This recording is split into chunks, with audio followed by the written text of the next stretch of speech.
The family he ate. There's a single page of Marvel history that fans still can't sit with for long. It shows Spider-Man broken and sobbing, not because someone hurt the people he loves, but because he just finished eating them. This really is Peter Parker. Not a clone, not an imposter in his suit, but our Spider-Man, dropped into a world where a hunger swept through every hero on Earth and hollowed them out from the inside. It took the kindest people alive and left only appetite, and Peter fought it harder than almost anyone. But he could feel himself slipping. He knew what he was becoming, so he ran home to warn the only two people who still mattered, Aunt May and Mary Jane. By the time he reached their window and begged them to run, something was already crawling up the inside of his skull, and he was losing. Then, May noticed the wound on his shoulder. She stepped out of the room for 1 second to find something to clean it, and that second was all the hunger needed. When she came back in, Peter was hunched over Mary Jane, feeding on the woman who loved him most, the one person who always swore there was good in him. He looked up at his aunt, told her to hide, begged her to run, and then he ate her too. Here's what makes it unforgettable. The moment it was over, the hunger let go, and Peter woke up inside his own mind again, fully aware, sitting in the wreckage of his whole family, and knowing exactly what his hands had done. Most monsters are spared their memories. This one wasn't. And believe it or not, this isn't the darkest thing Peter ever did to the woman he loved, because there's a version of him who killed her slowly, over years, and never even knew. The wife he poisoned.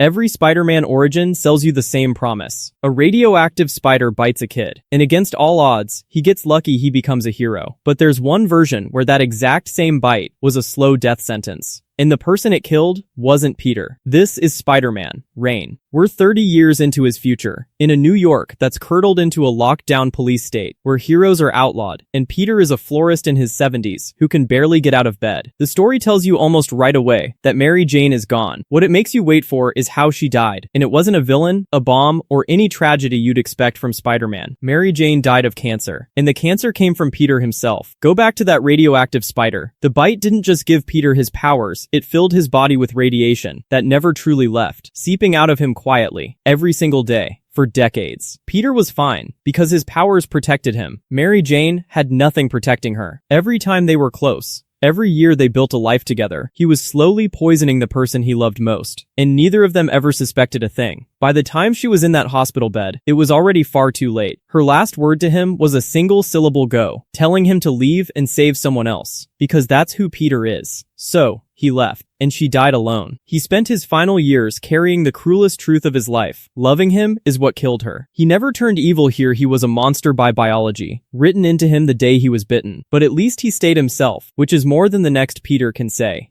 The villain who stole his life. For more than a year, the most beloved hero in New York was a cold-blooded killer. He executed a man in the open. He blinded another. And not one person suspected a thing, because the face under the mask wasn't Peter Parker at all. It starts with Dr. Octopus, dying inside a failing body, but still one of the sharpest minds alive. He builds a device that can swap two minds, and he swaps his own straight into Peter's. Peter wakes up trapped in Octavius's dying shell, and that's where he's left to die, screaming on the inside while nobody can hear a sound. Otto walks out wearing Spider-Man's face. His name, his girlfriend, his Aunt May. Everyone Peter loves is now living beside a killer, without a clue. Here's the part that really gets under your skin. Otto doesn't act like a cartoon villain, he genuinely tries to be a good Spider-Man. A better one than Peter ever was. He's smarter, faster, more efficient, building an army of spider drones that clean up crime like Peter never could. For a while, the whole city adores him. But Otto never had Peter's one unbreakable rule. When he corners a mass murderer named Massacre, he doesn't web him up and turn him, and he pulls a gun and kills him. When the Vulture starts using kids as henchmen, Otto doesn't just beat him, he blinds him. And the last scrap of real Peter, trapped inside, can only watch, powerless, like a ghost in his own home. There was one clue that almost exposed everything. The autopsy showed Massacre had been shot point blank and never fired back, and Spider-Man doesn't kill. So who did? For the longest time, nobody put it together. But losing his body wasn't even the worst thing done to it. Sometimes the monster wasn't in Peter's head. It was in his flesh. The body that became a monster. The New York press once gave a monster its own name, Man-Spider. What they never found out is that the creature they were hunting used to be their friendly neighborhood hero. Every story so far has come after Peter's mind, or his choices. This one comes after his body, because there's a whole run of tales where Peter Parker stops looking like a man and starts looking like the thing that bit him. The first big one goes back to 1984. Peter ends up in the Savage Land, a hidden prehistoric world, and gets captured by altered creatures who force him into a machine built to drag him backward down the evolutionary ladder. It works horribly well. His body twists and stretches and tears, and what stands up in his place isn't Spider-Man anymore. It's a hunched, snarling spider thing the size of a man. And here's what stays with you. A spark of Peter is still awake inside that creature, watching in horror, and he ends up begging a nearby hero to kill him, because he'd rather die than live as this. The 90s cartoon took it even further, letting his powers mutate on their own, until his Dina simply wouldn't stop. Doctors couldn't reverse it, and bit by bit he became the giant spider, the news-labeled man spider. Hunted like an animal. Then in 2004 it happened again. When the Spider Queen woke a sleeping strand of his Dina, his eyes turned black and segmented. Bristles broke through his skin, and he started answering a call he couldn't fight. Every version hides the same nightmare underneath. The bite that made Peter a hero was never finished with him, and part of the spider always wanted the rest. He changed back each time, but barely. And strangely, he didn't need to become a literal creature to hurt the people he loved. Sometimes all it took was a new suit. The monster he liked being. The internet has spent almost 20 years laughing at this one. The emo hair, the strut, that ridiculous dance down the street. Everyone treats it as the moment Spider-Man got embarrassing. Almost nobody notices it's the moment he became genuinely dangerous. A black alien substance creeps onto Peter while he sleeps and bonds to his suit, and far more importantly, to him. It makes him stronger, faster, more confident, and that's exactly how it hooks him. Because at first it doesn't feel like a curse. It feels incredible. Then the changes start bleeding through. Peter turns arrogant and cruel. He starts enjoying things the old Peter never would. And more than anything, he wants revenge. Watch how he treats the people closest to him. He humiliates Mary Jane in front of a packed crowd. And then, in a fight he picks himself, he swings his arm out and knocks her to the floor, the woman he swore to protect. And here's the truth the memes miss completely. The suit didn't invent any of that. The jealousy, the buried rage over Uncle Ben, the resentment, the craving for payback, all of it was already sitting under the surface. The symbiote simply cut the brakes and let it loose. That's what makes it a real monster story instead of a costume change. The alien never turned Peter into a stranger. It turned him into the worst version of himself. He finally sees it in a church bell tower, where he has to physically tear the thing off his own body, screaming because a part of him doesn't want to let go. That's the line the movie barely says out loud. He liked being the monster. It felt like freedom. Which brings us to the one time Peter became the monster, with no alien, no plague, and no excuse at all. The one time he chose. Of every Spider-Man on this list, this is the gentlest ever put on screen, which is exactly why it's so hard to watch him stand over a helpless man, holding the blade about to kill him. By this point in No Way Home, Peter is finally winning the right way. He's found a path to cure the villains, instead of just beating them, doing it exactly the way Spider-Man is supposed to, and then the Green Goblin rips it all apart. In the chaos, the Goblin strikes, and Aunt May, the person who's been Peter's entire world, and taught him what responsibility even means, dies, right there in his arms. Something in Peter breaks. The next time they meet, he isn't fighting anymore. He's hunting. He beats the goblin down again and again until the man is broken and defenseless on the ground. And then he grabs the goblin's own glider, the blade at its nose, and raises it over someone who can't fight back. For a few seconds, Peter Parker is one motion from becoming a murderer, and everything separating Spider-Man from the monsters he fights hangs by a thread. What saves him isn't willpower, it's another Peter. Tobey Maguire's Spider-Man reaches in, catches his arm, holds the blade still, and looks him dead in the eye. That's the whole line between a hero and a monster. One hand holding another one back. Now think about everything you just watched him survive. He's been corrupted, hijacked, mutated, and driven out of his own mind, and every single time. The monster took him by force, but not here. Here nothing forced him. He had the reason, the weapon, and the rage, and he still chose to put it down. That's what truly makes him Spider-Man. Not the powers, the choice. And once you see how close to that edge he always stands, you'll never watch him the same way again.